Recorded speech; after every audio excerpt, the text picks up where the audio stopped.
So the better equipped we are to make these subtle differentiations, the better able you are to share with others your experience. So, for example, if you were once afraid to even open your mouth to your supervisor, let's say you were down here on this end of the scale, and you lacked assertiveness, when you attempt to bring up a problem to your supervisor, just by opening your mouth and making the attempt, that's learning to be more assertive. So pat yourself on the back, remind yourself that as long as you approached him in a polite, respectful manner, even if he gets irritated, his irritation is not your problem. It's his. And you took a tiny step towards being more assertive. So in general, when you're thinking about emotions, you want to think about them in terms of intensity. How hard do they hit you? How intense are they? Duration. How long do they last once they've come over you? And frequency. How frequently do they visit you? And what we're looking to do is just give you more of a conscious choice in which emotions you feel, when you feel them, and to what degree, and then how you act once that emotion comes over you. Oh yeah, and it's one of the most important skills you can learn in this lifetime. So let me go over one real quickly, because this one seems to be the greatest hurdle for most men out there. Anger. Anger comes from the Latin word angere, which means to strangle. And anger strangles us on a number of different levels. It's the emotion which is probably the most familiar to us. And a consistent finding in those who have low self-esteem, migraines, ulcers, heart attacks, substance abuse problems, troubled work relationships, poor family relationships, and frequent job loss is that they are unable to master their anger. Rather than controlling their anger or managing their anger controls them.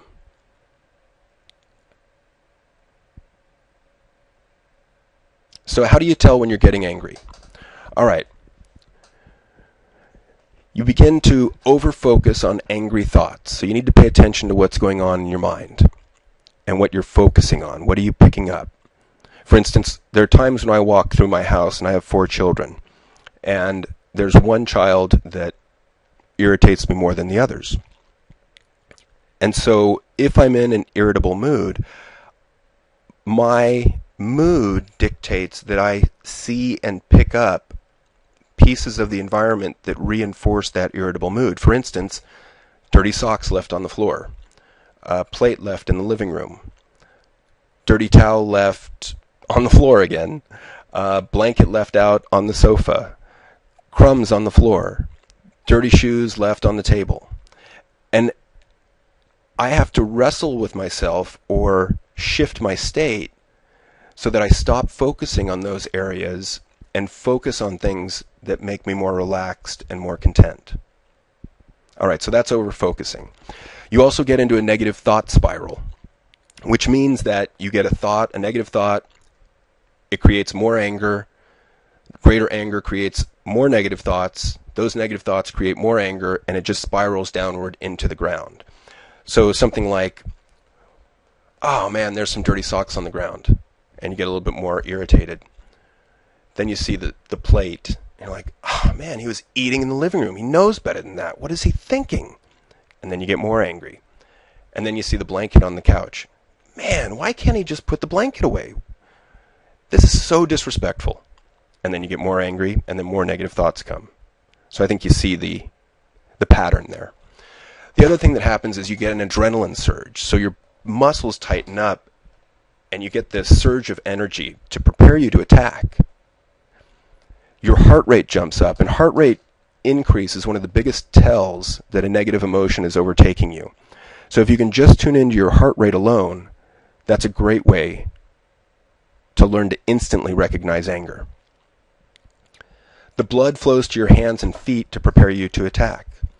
Muscles will tighten, and different muscles tighten on different people. Some of the more common areas are your fists, your neck, your shoulders, and the muscles in your face will get tight.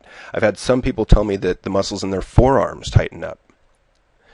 your breathing becomes shallow. Every negative emotion involves shallow breathing, which means you're not using your lungs to bring in 100% fresh oxygen, so your brain is not getting all the oxygen it needs to operate at peak capacity. And then you may have a clenched jaw as well. In fact, some of us have a clenched jaw all day long. And one of the things that's a nice tip is you can't truly relax your body unless your jaw is relaxed as well. So you can tune into your jaw muscles, and if they're tight, you know you've got to relax those before you can truly relax. And then here's some of the negative effects of anger, just so you're aware. So people with higher levels of anger have more health problems, tend to be more stressed out, they have a higher risk of heart disease and stroke, they have a higher incidence of cancer, they are less hopeful, they have fewer quality relationships, they've got more muscle tension, and they have higher blood pressure. And we know that anger and other negative emotions, they send out the cortisol, which tends to eat away at the inside of your arteries. The negative emotions are bad for your heart and kill your brain cells. So anger's bad for you on a chronic basis. It's toxic. It is not meant to be carried around. Yet, we've never been taught how to dump it out. So understand that when you hold on to a grudge, the only person you're hurting is yourself. Your anger does nothing to harm or pay back the person that pissed you off. So, proven methods to deal with anger. What are the tools we can use to manage our own anger? Which of these tools have been scientifically proven to help turn down the volume on anger? So please tune in for my next complimentary video, and I'll share some of these tools with you. And it should be coming out by July 7th at drjohnsblog.wordpress.com. And I'm happy to send and share these tools with you for free, merely because I want the message out there and I want to help you out. I want to help you improve your advanced tools for the mind. Briefly, a little bit about me. I wrote a book back in 2007 on ways to manage the mind, advanced tools for the mind. My PhD is in educational psychology from UC Berkeley. I sit on the advisory board of a large psychology website.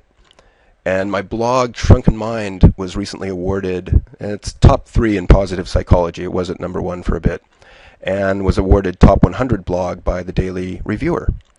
And my work is as a coach, author, speaker, and trainer. I also did a radio show for a while, which was a great challenge and great fun. And if you've enjoyed this video, please feel free to leave your comments below this video.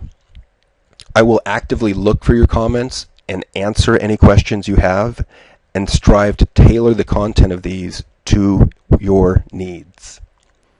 So for more information, you can visit my website at guidetoself.com.